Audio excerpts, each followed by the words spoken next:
Hello everyone, কি অবস্থা সবার? কেমন আছেন? আমি তো ভালো আছি। তো আজকে নিয়ে নিয়েছি একটা মগ ঘাটলায় গিয়ে এবার যাব কিছু জামরুল পাড়তে। তো এইটা আমাদের গাছ। এইখানে সাদা সাদা টাইপের কিছু একটা জামরুল হয়। তো এটা যেহেতু অনেক উপরে, এর জন্য এটা পারতে পারি না। এরপর মগটা নিয়ে ড্যান করতে করতে এই যে আমাদের গাডলা চলে আসছি আমার বড়মার বাড়িতে, মানে আমার জেঠুর বাড়ি এইখানে। তো ওনাদের গাছের জামরুলগুলো একটু নিচু, গাছটা ছোট তাও অনেক হয়েছে।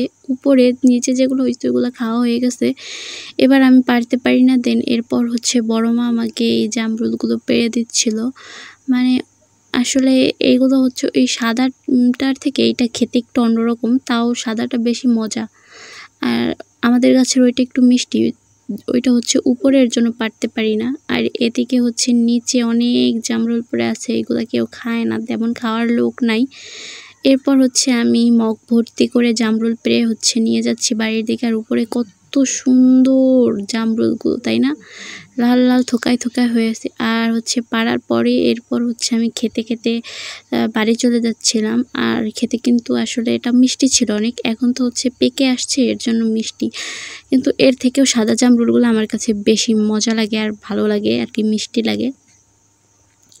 এরপর আমি একটার পর একটা খেয়েই যাচ্ছিলাম। আর এগুলো নিয়ে এখন আমি মাখা করব। এরপর পিছনের ব্যাকগ্রাউন্ড দেখে অনেকে অনেক কিছু ভাবতে পারেন। আর এটা আমি ঘাটলার পাশে চলে আসছি। আমাদের এইখানে একটু ঠান্ডা, রোদটা একটু কম গরমের দিনে, এর জন্য এখানে চলে আসছি। আর এদিকে একটা বাটি নিয়ে আসছি, বাটিতে একটু মরিচের গুঁড়া আর একটু লবণ নিয়ে আসছি। এরপর জামরুলগুলো সুন্দর করে কেটে নিচ্ছিলাম। আর এরপর একটু লবণ আর মরিচ মিলিয়ে এবার আমি একটু খেয়ে দেখলাম, অনেক মজা। আর এরপর কাটতেছিলাম এটা মাখা করে খাবো এর জন্য। এরপর কাটতেছিলাম আর খাইতেছিলাম। এক পর্যায়ে অনেক কমে গেছিলো। এরপর কেটে কেটে ওই বাটির মধ্যে রাখছিলাম। এইটা দেখেন কি সুন্দর একটা হার্ট শেপ হয়ে আছে। আর এরপর আমার পেজটা যারা এখনও ফলো করেননি অবশ্যই ফলো করে দিবেন। আর ভিডিওগুলো আমার কেমন লাগে অবশ্যই কমেন্ট করে জানাবেন। আর এরপর ওই বড়মাটা আসছিল, উনি জামরুল পারবে। তাই এই গরমের দিনে আসলে সবাই কাজের মধ্যে থেকে আসলে এইসব খাবার খেলে একটু ভালো লাগে, যার জন্য ওনাকেও আমি দিয়ে দিই। আর উনি খাচ্ছিল। উনি আমাদের যে গাছে ওইখান থেকে পেরে পেরে খাচ্ছিল। আর ওইটা লাঠি দিয়ে পারলেই ও কেমন নিচে পড়ে থেতলে যায়, যার জন্য আসলে খেতে ইচ্ছা করে না। আর এরপর আমি সবগুলো কাটা হয়ে গেলে এরপর আমি একটু ওইগুলো দিয়ে মেখে নিচ্ছিলাম ঝাঁকি ঝাঁকি দিয়ে। এরপর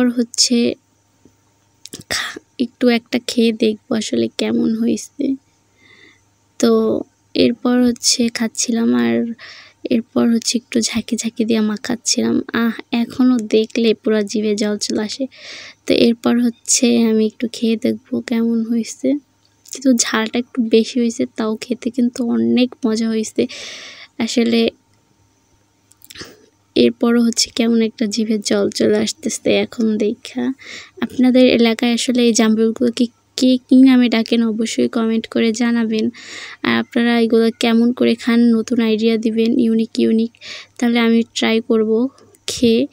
অনেক জামরুল ভাই, কেউ খাইতে পারে না আসলে, কেউ খায় না পারে না। আমি একটু খাই। আর আমি একটু খালি খাই, মানে মাখা ছাড়াও খাই, আমার ভালো লাগে খাইতে। আর এদিকে আমি একটু মেখেও খাচ্ছিলাম আর আমি একটু দেখাচ্ছিলাম আসলে। আজকের ভিডিওটা এই পর্যন্ত, বাই বাই।